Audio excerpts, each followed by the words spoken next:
Oi, eu sou o professor Eduardo Ferroni e hoje nós vamos falar sobre corrente alternada. Nós estudamos até agora a corrente contínua, que é aquela corrente que não muda de sentido.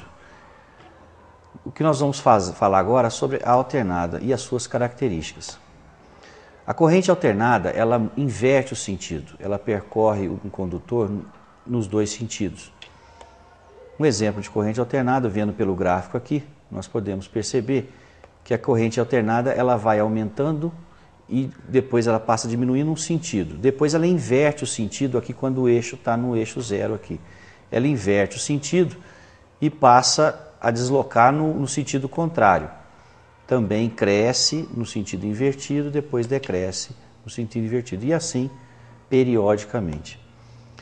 Bem, uma das características da corrente alternada, ela é a corrente mais utilizada no nosso dia a dia.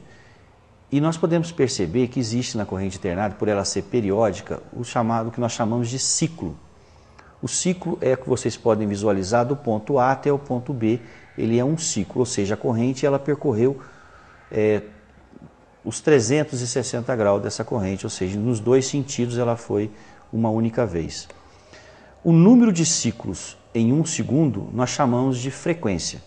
Então, um exemplo para a gente calcular a frequência, nesse gráfico vocês podem perceber que existem 5 ciclos num tempo de 1 segundo. Então, eu posso afirmar que essa frequência é de 5 Hz. No nosso dia a dia, nós estamos acostumados a trabalhar com frequência de 60 Hz, que é o que existe na nossa rede elétrica.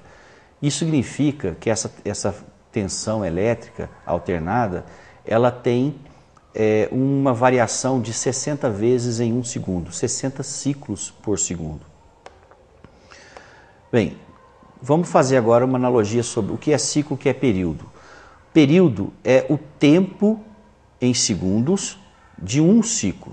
Então, ela é o inverso da frequência. Se a frequência é o número de ciclos em 1 segundo, o período é o tempo de um ciclo.